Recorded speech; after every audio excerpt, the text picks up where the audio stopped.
안녕하십니까. 2021년 3월 7일 사순제 3주일입니다. 오늘 복음은 요한복음 2장 13절에서 25절의 말씀입니다. 유다인들의 파스카 축제가 가까워지자 예수님께서는 예루살렘에 올라가셨다. 그리고 성전에 소와 양과 비둘기를 파는 자들과 환전꾼들이 앉아있는 것을 보시고 끈으로 채찍을 만드시어 양과 소와 함께 그들을 모두 성전에서 쫓아내셨다. 또 환전상들의 돈을 쏟아버리시고 학자들을 엎어버리셨다.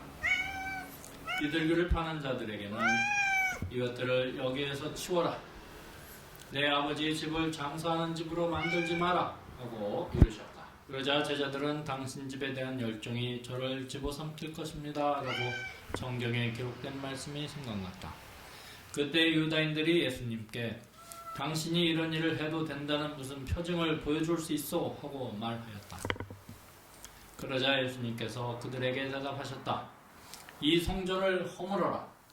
그러면 내가 사흘 안에 다시 세우겠다. 유다인들이 말하였다.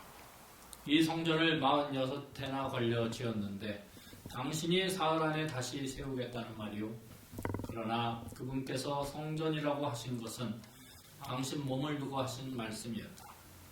예수님께서 죽은 이들 가운데서 되살아나신 뒤에야 제자들은 예수님께서 이 말씀을 하신 것을 기억하고 성경과 그분께서 이르신 말씀을 믿게 되었다.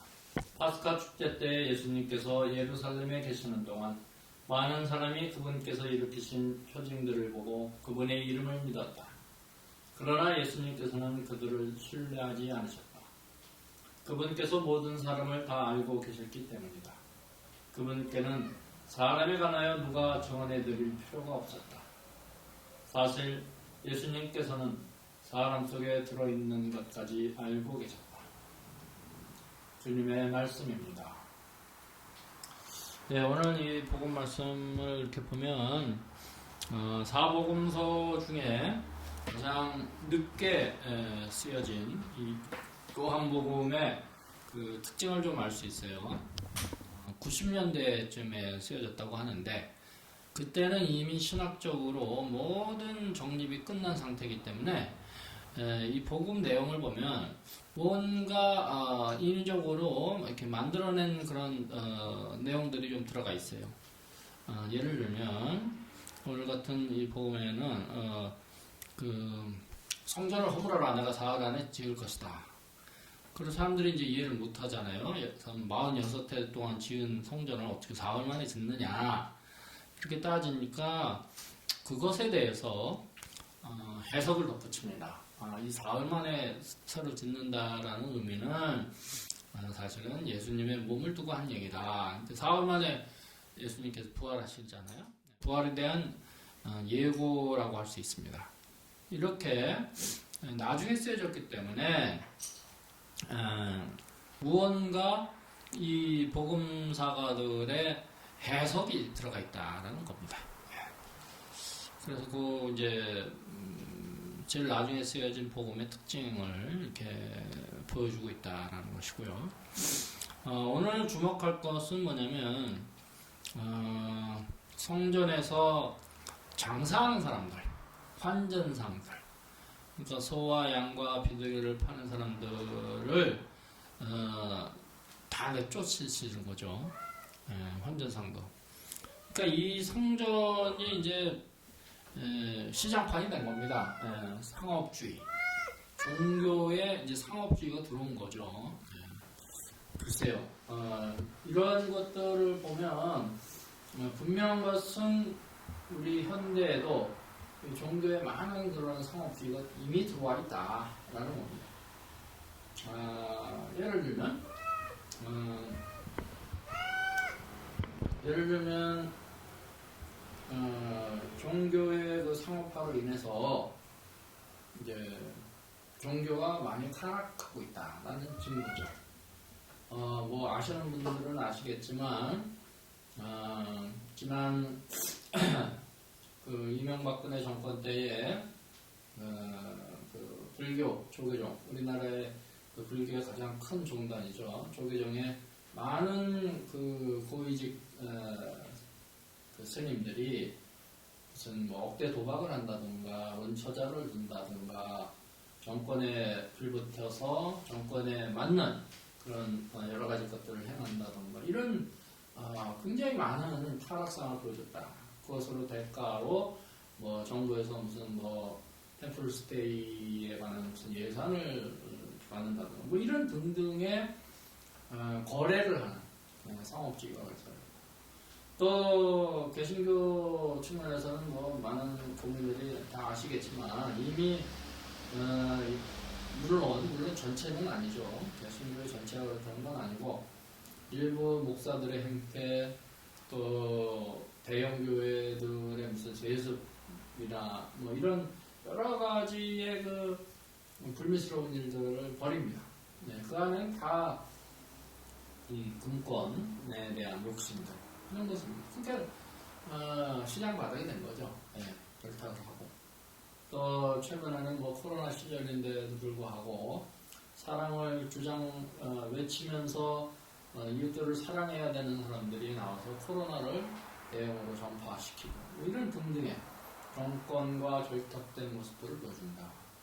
또 그 뒤에는 이제 그런 진짜 자본 시스템의 가장 큰 부분인 뭐 재벌 그룹들의 그 연합회에서 그 돈을 받는다든가 그 돈을 받고 그들의 입장을 대변하는 시위를 한다든가 뭐 이런 그러니까 거래의 장이 됐다. 종교가 많이 타락했다.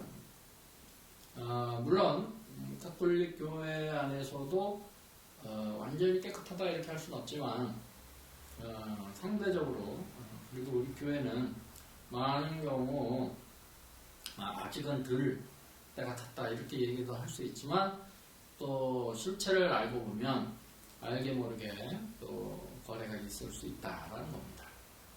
네, 그러니까 전반적으로 봤을 때는 인간들의 그 부족함으로 불완전성으로 인해서 인간이 만들어 놓은 어떤 집단이든 때가 묻고 타락할 수 있습니다.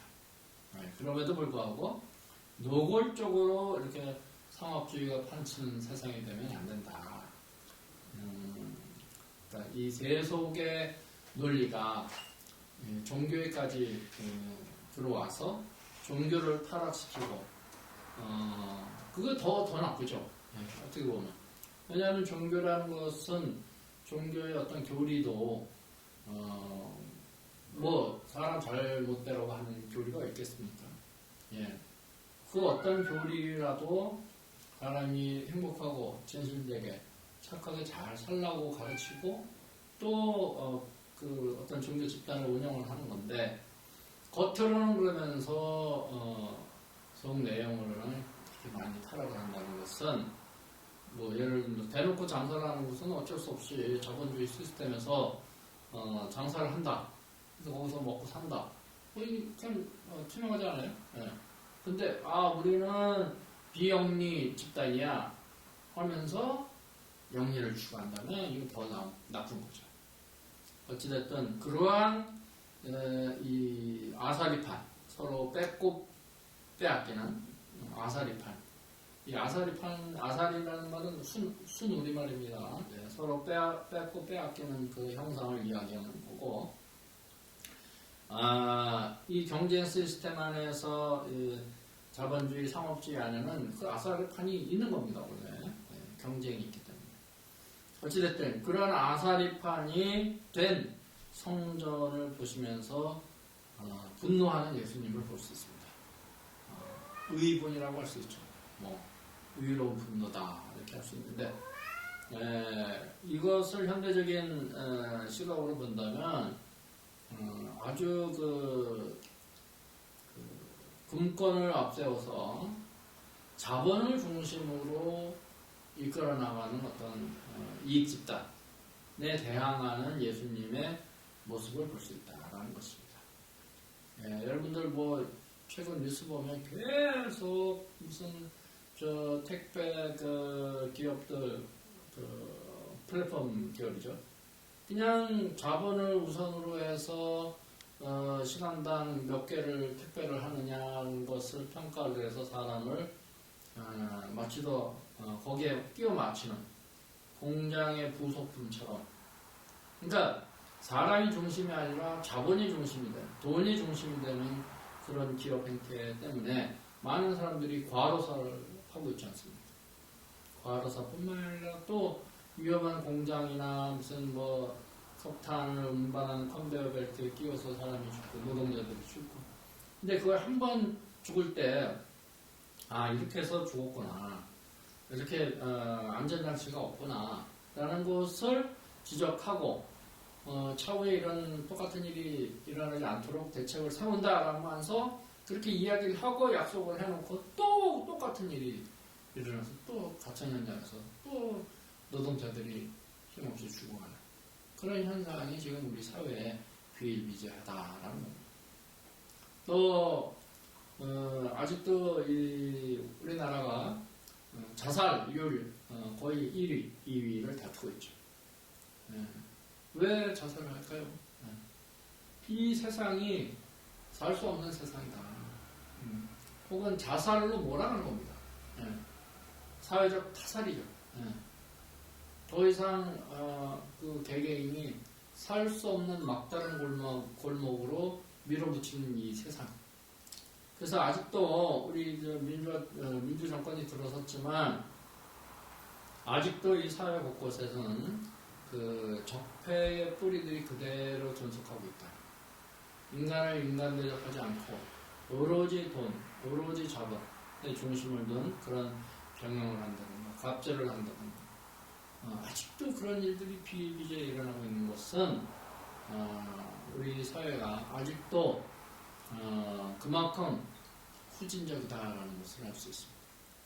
오늘 이 예수님께서 이 우리 사순절을 보내면서 이 자본 시스템, 여기 지금 그 소와 양을 팔고 비둘기를 파는 이 사람들 팔고 나서 성전의 그 율법학자들과 바리새인들에게 그 이익을 또 바쳐야 그 자리를 지킬 거 아닙니까? 서로 뺏고 빼앗기는 이런 아사리판을 만들어놓은 이 사람들에 대해서 대항한 예수님.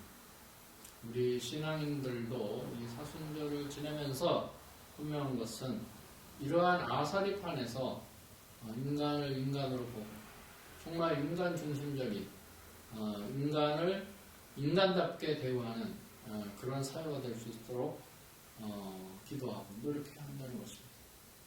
얼마나 많은 노동자들이 죽어야 안전한 사회가 될지, 또 얼마나 많은 사람들이 과로사로 죽어야 이 택배 시스템을 고칠지, 뭐 이런 것들을 좀 생각하고 거기에 대해서 관심을 기울여야만이 우리 사회의 지금 이 비정규직 노동자들, 또 하루하루 늘어가는 이 자살하는 사람들의 숫자, 이런 것들을 줄이면서 좀 더 평화롭고 안정되고 또 하나님 뜻에 맞가준 그런 세상을 앞당겨야 된다라는 것입니다. 그런 세상을 불러올 수 있도록 우리 신앙인 개개인들이 열심히 노력해야 된다. 거기에 그런 곳에 관심을 가져야 된다. 관심을 갖고 목소리를 내고 또 투표를 할 때 분명히 올바른 정신을 갖고 올바른 정책을 낼 수 있는 그런 사람들을 후보로 뽑고 또 그런 사람들이 당선되도록 노력하고 이래야 되는 것이죠. 이 정치라는 것은 우리 생활에 아주 직접적으로 영향을 미치는 것입니다. 종교가 왜 정치에 관여하느냐 뭐 이런 헛소리를 믿지 마세요. 교종께서도 그런 말씀하셨죠. 가톨릭 성실한 가톨릭 신자들은 정치에 깊이 관여해서 올바른 그런 대표들을 뽑아야 된다 이런 말씀도 하셨어요. 여러분들 그래서 우리가 정치꾼이 되면 안 되지만 정치에 참여하는 깨어있는 민주 시민이 될 필요는 있다라는 것입니다. 오늘 사순절 성주일을 맞이하고 예수님의 이 성전에서의 이 어떻게 보면 금권에 대한 투쟁, 이것을 직시하고 우리 신앙인들이 어떻게 살아야 될 것인지 좀 깊이 돌아보는 시간이 됐으면 좋겠습니다.